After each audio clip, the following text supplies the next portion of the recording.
नमस्कार, बघूयात आजचा पहिला प्रकार।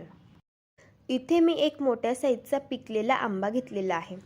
आता हा आंबा 2-3 वेळेस पाण्याने वॉश करून घेतला आणि त्याला कापडाने पुसून घेतलं। आता आपण आंबा कट करून घेऊयात आणि कट करून घेतलेल्या या आंब्यावरती अशा पद्धतीने आपल्याला सुरीने मार्किंग करून घ्यायची आहे आणि चमच्याने हा पल्प आपल्याला अशा पद्धतीने काढून घ्यायचा आहे। मँगोचा पल्प काढायची ही पद्धत अगदी सोपी आहे आणि अगदी छान असा हा मँगोचा पल्प आपण काढू शकतो। आता हा मी आंब्याचा पल्प पूर्णपणे काढून घेतलेला आहे। याला मिक्सरच्या भांड्यामध्ये आपण आता काढून घेऊया। यामध्ये आपल्याला 1 वाटी मिल्क पावडर घालायची आहे। आता ज्या वाटीने आपण मिल्क पावडर घेतली आहे त्याच वाटीने 1 वाटी खोबऱ्याचा कीस घालायचा आहे आणि 1 वाटी आपण आता यामध्ये दूध घालूयात। आता हे सर्व जिन्नस आपल्याला मिक्सरमध्ये छान फिरवून घ्यायचे आहे। हे बघा अशा पद्धतीने इथे हे मिश्रण आपलं तयार झालेलं आहे। तर इतपतच आपल्याला घट्ट हे मिश्रण ठेवायचं आहे, यापेक्षा जास्त पातळ करायचं नाही। आता गॅसवरती मी कढई गरम करायला ठेवली आहे। यामध्ये 1 चमचा साजूक तूप घालून घ्यायचे आणि तयार करून घेतलेलं हे मिश्रण आपल्याला आता कढईमध्ये घालून घ्यायचं आहे। यामध्ये आपण अर्धी वाटी साखर घालूया। गोडाचं प्रमाण आवडीप्रमाणे तुम्ही कमी जास्त करू शकता। आता आपल्याला साखर विरघळेपर्यंत हे मिश्रण छान मिक्स करून घ्यायचं आहे। इथे आता साखर छान या मिश्रणामध्ये विरघळलेली आहे। आता या मिश्रणाचा जोपर्यंत गोळा होत नाही तोपर्यंत आपण याला सतत मिक्स करत शिजवून घेणार आहोत। हे मिश्रण शिजायला जास्त वेळ लागत नाही। आपण आधीच हे मिश्रण घट्टसर तयार करून घेतलेलं आहे, त्यामुळे अगदी 3 ते 4 मिनिटांमध्ये याचा अशा पद्धतीने गोळा तयार व्हायला सुरुवात होते आणि तुम्ही बघू शकतात हे मिश्रण अशा पद्धतीने कढईपासून पूर्ण सेपरेट व्हायला लागतं आणि छान याचा मस्त गोळा तयार होतो। अगदी परफेक्ट। आता इथे आपला हा गोळा छान तयार झालेला आहे। आता गॅस बंद करून घेऊयात आणि याला चेक करून घ्यायचं आहे। थोडंसं मिश्रण हातामध्ये घ्यायचं आणि याची अशा पद्धतीने गोळी तयार करून बघायची। मिश्रण अजिबात हाताला चिटकत नाहीये आणि छान याची गोळी तयार होते, म्हणजे हे मिश्रण छान तयार झालंय। इथे आज आपण आंब्याची बर्फी तयार करणार आहोत, तर त्यासाठी इथे मी एक टीन घेतलेला आहे। याला आतमध्ये बटर पेपर लावून घेतला आणि थोडंसं तूप लावून घेतलेलं आहे। आता यामध्ये आपल्याला छान कट करून घेतलेले पिस्त्याचे काप घालायचे आहे। असे पिस्त्याचे काप घातल्यामुळे बर्फी दिसायला छान दिसते। आता हे तयार करून घेतलेलं बर्फीचं मिश्रण अगदी छान कडकडीत गरम असताना लगेच टीनमध्ये आपल्याला ट्रान्सफर करून घ्यायचं आहे। हे बघा अशा पद्धतीने। आता हे बर्फीचं मिश्रण आपल्याला स्पॅच्युलाने छान अशा पद्धतीने दाबून एकसारखं सेट करून घ्यायचं आहे। इथे मी मिश्रण छान एकसारखं सेट करून घेतलेलं आहे। तुम्ही इथे वाटीचा वापर सुद्धा हे मिश्रण सेट करण्यासाठी वापरू शकता। आता ही बर्फी आपल्याला 2 ते 3 तास रूम टेम्परेचरवरती सेट करण्यासाठी ठेवायची आहे। 2 ते 3 तासानंतर तुम्ही बघू शकतात बर्फी मस्त सेट झालेली आहे। आता आपण हिला काढून घेऊया। बटर पेपरचा वापर केल्यामुळे बर्फी मस्त डिमोल्ड होते। आता हा बटर पेपर आपण काढून घेऊया। तुम्ही बघू शकतात दिसायला काय मस्त दिसते ही बर्फी। आता आपण हिला कट करून घेऊया। बर्फी कट करतानाच तुम्हाला अंदाजा आला असेल अगदी छान मस्त अशी सॉफ्ट ही बर्फी तयार झालेली आहे। हवे तसे लहान किंवा मोठे तुम्ही पीसेस इथे कट करून घेऊ शकता। आंबा घालून तयार केलेली ही बर्फी चवीला तर अगदी मस्त तयार झालेली आहे आणि तुम्ही बघू शकतात अगदी छान अशी आतमधून स्पंजी आणि सॉफ्ट ही बर्फी मस्त तयार होते आणि तोंडात टाकताच विरघळते। अशा पद्धतीने एकदा ट्राय करून बघा। प्रकार क्रमांक 2। इथे मी एक मोठ्या साईजचा आंबा घेतलेला आहे। आंबा स्वच्छ धुवून घेतला आणि त्याला कापडाने पुसून घेतला। आता हा आंबा कट करून घेऊयात आणि यातील जो पल्प आहे तो आपल्याला काढून घ्यायचा आहे। हे बघा अशा पद्धतीने। अशा प्रकारे जर आपण आंब्याचा पल्प काढला तर अगदी पटकन निघतो आणि अजिबात वेळ वाया जात नाही। आता हा पल्प मिक्सरमधून अशा पद्धतीने फिरवून घेतला। आता हा तयार करून घेतलेला पल्प एका कढईमध्ये काढून घेऊया। यामध्ये आपल्याला 2 चमचे साखर घालायची आहे। इथे जो आपण आंबा घेतला आहे तो छान गोड आहे, तर त्यामुळे इथे मी फक्त 2 चमचे साखर घातली आहे। आता हे आंब्याचं मिश्रण आपल्याला छान साखर विरघळेपर्यंत शिजवून घ्यायचं आहे। तर इथे साखर छान विरघळलेली आहे आणि तुम्ही बघू शकतात अगदी छान असं हे मिश्रण तयार झालेलं आहे। साखर विरघळल्यानंतर लगेच गॅस बंद करून घ्यायचा आणि हे मिश्रण आपल्याला कढईमध्येच थंड करायला ठेवायचं आहे। आता इथे मी एक पॅन घेतलेला आहे। यामध्ये आपल्याला अर्धा लिटर दूध घालायचं आहे। या दुधापैकी 2 पळी दूध आपण सेपरेट बाजूला काढून घेऊया आणि या दुधाला एक छान खडखडून उकळ आता काढून घेऊया। दुधाला उकळ येत आहे तोपर्यंत पुढची प्रोसेस बघूया। आता सेपरेट काढून घेतलेल्या दुधामध्ये पाव चमचा कॉर्नफ्लोअर घातली आणि पाव कप इथे मी मिल्क पावडर घातलेली आहे. आता हे सर्व जिन्नस आपल्याला छान मिक्स करून घ्यायचे आहे. इथे आपलं हे मिश्रण छान तयार झालेलं आहे. तुम्ही बघू शकतात इथे दुधाला देखील छान उकळ आलेली आहे. आता हे दूध आपल्याला गॅसच्या अगदी मंद आचेवरती सतत मिक्स करत आटवून घ्यायचं आहे. इथे आपण अर्धा लिटर दूध घेतलेलं आहे. या दुधाची क्वांटिटी पाव लिटर होत नाही तोपर्यंत छान याला आटवून घ्यायचं. इथे मी दूध छान आटवून घेतलेलं आहे. तुम्ही बघू शकतात अर्धा लिटर दूध होतं तर त्यापैकी पाव लिटर एवढं हे दूध झालेलं आहे. आता यामध्ये आपण अर्धी वाटी साखर घालूया. गुळाचं प्रमाण आवडीप्रमाणे कमी जास्त करू शकता.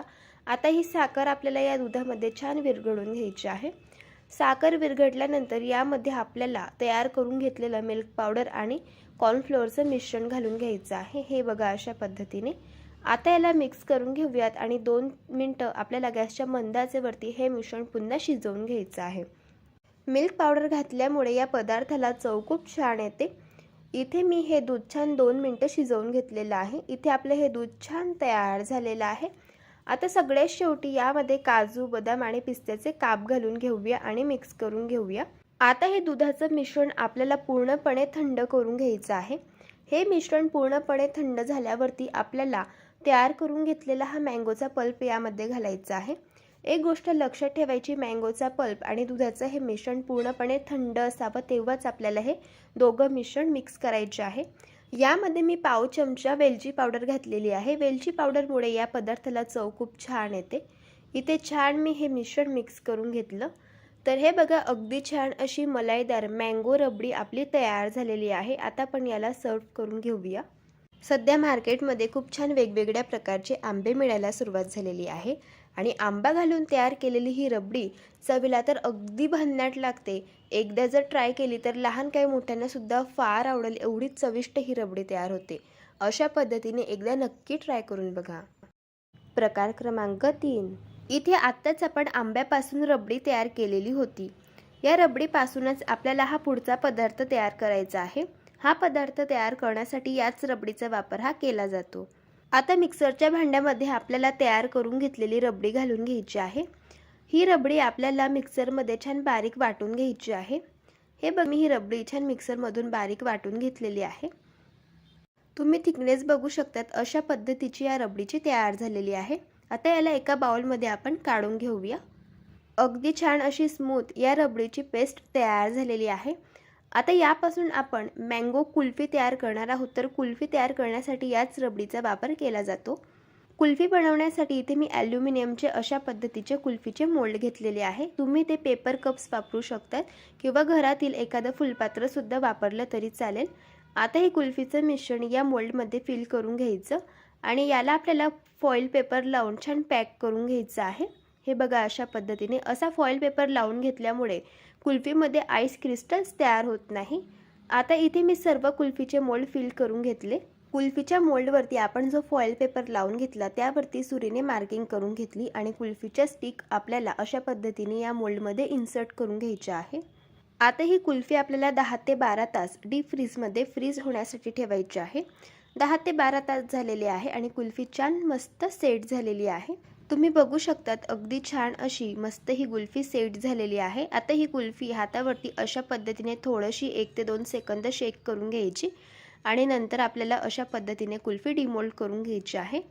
तुम्ही बघू शकतात अगदी छान अशी मार्केटसारखी मलाईदार ही कुल्फी तयार झालेली आहे आणि चवीला तर एवढी चविष्ट ही कुल्फी तयार होते. जर तुम्ही घरी ही कुल्फी तयार केली तर मार्केटमधून कुल्फी कधीच विकत आणणार नाही. एवढी चविष्ट ही कुल्फी तयार होते आणि लहान मुलांना काही मोठ्यांना सुद्धा फार आवडते. प्रकार क्रमांक 4. आता पॅनमध्ये आपण अर्धा लिटर दूध घालून घेऊया. या दुधापैकी 2 पडी दूध आपल्याला सेपरेट बाजूला काढून घ्यायचं आहे. हे बघा अशा पद्धतीने. आता या दुधाला आपण एक छान खडखडीत उकळ काढून घेऊया. तोपर्यंत पुढची प्रोसेस बघूया. सेपरेट बाजूला काढून घेतलेल्या दुधामध्ये 1 चमचा इथे आपल्याला कस्टर्ड पावडर घालायची आहे. इथे मी व्हॅनिला फ्लेवरची कस्टर्ड पावडर वापरलेली आहे. कस्टर्ड पावडर जर तुम्हाला वापरायची नसेल तर इथे तुम्ही कॉर्नफ्लोअरसुद्धा वापरू शकता. आता आपण याला छान मिक्स करून घेऊया. इथे आपलं हे मिश्रण छान तयार झालं आहे. तुम्ही बघू शकता इथे दुधाला सुद्धा छान उकळ आलेली आहे. आता गॅसची फ्लेम अगदी स्लो ठेवायची आणि यामध्ये आपण तयार करून घेतलेलं कस्टर्ड पावडरचं मिश्रण घालून घेऊया. हे मिश्रण असं थोडं थोडं घालायचं आणि मिक्स करत जायचं आहे, कारण कस्टर्ड पावडरच्या लगेच दुधामध्ये गाठी व्हायला सुरुवात होतात, त्यामुळे लगेच अशा पद्धतीने थोडं थोडं मिश्रण घालून मिक्स करून घ्यायचं. आता हे मिश्रण आपल्याला 3 ते 4 मिनिटं गॅसच्या मंद आचेवरती शिजवून घेणार आहोत. जोपर्यंत या मिश्रणाला हलकासा घट्टपणा येत नाही तोपर्यंत छान याला शिजवून घ्यायचं. इथे मी हे मिश्रण 3 ते 4 मिनिटं शिजवून घेतलेलं आहे. तुम्ही बघू शकता दुधाला हलका घट्टपणा आलाय.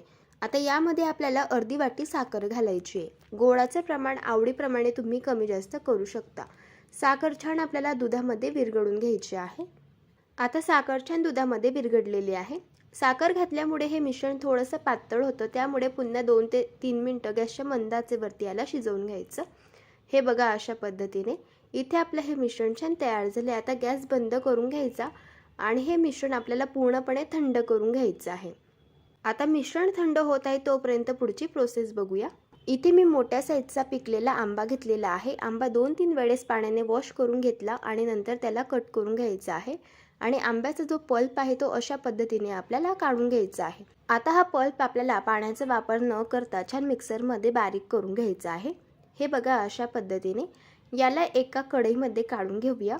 यामध्ये आता आपण 2 चमचे साखर घालून घेऊया. इथे जो आपण आंबा वापरलेला आहे तर तो छान गोड आहे, तर त्यामुळे इथे मी फक्त 2च चमचे साखर यामध्ये घालून घेतली. आता कढई गॅसवरती ठेवूयात आणि आता आपल्याला हा आंब्याचा पल्प छान शिजवून घ्यायचा आहे. जोपर्यंत यातील साखर छान विरघळत नाही तोपर्यंत याला छान शिजवून घ्यायचं. इथे मी हा आंब्याचा पल्प छान शिजवून घेतलेला आहे आणि छान यातील जी साखर आहे तर ती विरघळलेली आहे. आता गॅस बंद करून घ्यायचा आणि हे मिश्रण आपल्याला पूर्णपणे थंड करून घ्यायचं आहे. आता कढईमध्ये 1.5 ग्लास पाणी घालून घेऊया. आता या पाण्याला आपण छान खडखडून एक उकड काढून घेऊया. पाणी छान आता उकडलेलं आहे. यामध्ये आता आपण पाव वाटी साबुदाणा घालणार आहोत. इथे मी जो बारीक साबुदाणा मिळतो तर तो वापरत आहे. इथे तुम्ही जो रेग्युलर आपण खिचडीसाठी साबुदाणा वापरतो जाड क्वालिटीचा तो सुद्धा तुम्ही इथे वापरू शकता. आता हा साबुदाणा ट्रान्सपरंट होईपर्यंत आपल्याला 5 ते 6 मिनिटं गॅसच्या मंद आचेवरती शिजवून घ्यायचा आहे. हा साबुदाणा शिजायला जास्त वेळ लागत नाही, अगदी पटकन शिजतो. इथे मी हा साबुदाणा छान शिजवून घेतलेला आहे. तुम्ही बघू शकता साबुदाणा मस्त ट्रान्सपरंट झालेला आहे. गॅस बंद करून घेऊयात आणि साबुदाण्यातील जे पाणी आहे ते अशा पद्धतीने सेपरेट करून घ्यायचं आहे. आता इथे आपलं मँगोचं मिश्रण तयार आहे, कस्टर्डचं मिश्रण तयार आहे आणि साबुदाणासुद्धा तयार आहे. आता आपण पुढची प्रोसेस बघूया. तयार करून घेतलेल्या कस्टर्डमध्ये आता आपण हा साबुदाणा ॲड करून घेऊया. साबुदाणा छान यामध्ये आपल्याला मिक्स करून घ्यायचा आहे. आता जो पल्प आहे मँगोचा तो पूर्णपणे थंड झाल्यावरती आपल्याला या दुधामध्ये मिक्स करून घ्यायचा आहे. पाव चमचा यात वेलची पावडर घालूया आणि काजू बदाम पिस्त्याचे काप घालायचे आहे आणि हे सर्व जिन्नस आता आपण मिक्स करून घेऊया. हे सर्व जिन्नस मिक्स करताना फक्त एक गोष्ट लक्षात ठेवायची, तयार करून घेतलेलं कस्टर्डचं मिश्रण आणि मँगोचं मिश्रण दोघंही थंड असावं आणि तेव्हाच आपल्याला हे सर्व जिन्नस मिक्स करून घ्यायचे आहे. जर आपण गरम असताना हे सर्व जिन्नस मिक्स केले तर दुधाचं मिश्रण फाटू शकतं, त्यामुळे सर्व जिन्नस थंड झाल्यावरती एकत्र करून घ्यायचे. तर हे बघा इथे आपलं हे मँगो डिलाईट तयार झालेलं आहे. याला एका बाउलमध्ये मी सर्व करून घेते. यावरती काजू बदाम पिस्त्याचे काप घातले आणि थोडेसे मँगोचे कट करून घेतलेले पीसेस घालायचे. असं हे मँगो डिलाईट दिसायला एवढं सुंदर दिसतं, त्यापेक्षा चवीला तर अगदी भन्नाट लागतं. एकदा अशा पद्धतीने ट्राय करून बघा. प्रकार क्रमांक 5. आता एका मिक्सरच्या भांड्यामध्ये अर्धी वाटी आपण आंब्याचे काप घालून घेऊया. आता यामध्ये आपल्याला पाव वाटी बारीक कापून घेतलेली कैरी घालायची आहे आणि अर्धी वाटी आता यामध्ये आपल्याला साखर घालायची आहे. थोडंसं पाणी घालून मिक्सरमधून याला छान बारीक आपल्याला वाटून घ्यायचं आहे. हे बघा अशा पद्धतीने. आता हे तयार करून घेतलेलं आंब्याचं मिश्रण एका चाळणीवरती घालून घेऊया आणि याला आता आपल्याला अशा पद्धतीने गाळून घ्यायचं आहे. जर या मिश्रणामध्ये काही आंब्याच्या फोडी किंवा कैरीच्या फोडी राहिल्या असतील तर त्यासुद्धा व्यवस्थित छान रिमूव्ह होतील. हे बघा अशा पद्धतीने. आता इथे आपलं हे आंब्याचं मिश्रण तयार झालं आहे. याला आता आपण शिजवून घेऊया. गॅसच्या अगदी मंद आचेवरती 3 ते 4 मिनिटं छान मिक्स करत याला शिजवून घ्यायचं आहे. हे बघा अशा पद्धतीने इथे आपलं मिश्रण छान शिजलेलं आहे. आता गॅस बंद करून घेऊयात आणि याला एका बाउलमध्ये थंड होण्यासाठी काढून घ्यायचं आहे. इथे आज आपण आंब्याची फ्रुटी तयार करणार आहोत. तर हे मिश्रण पूर्णपणे थंड झाल्यावरती यामध्ये आपल्याला फ्रीजमधील थंडगार 2 ग्लास पाणी घालायचं आहे. अर्ध्या आंब्यापासून अर्धा लिटर फ्रुटी तयार होते आणि एका आंब्यापासून 1 लिटर एवढी फ्रुटी तयार होते. आता आपल्याला पाण्यासोबत हे मिश्रण छान मिक्स करून घ्यायचं आहे.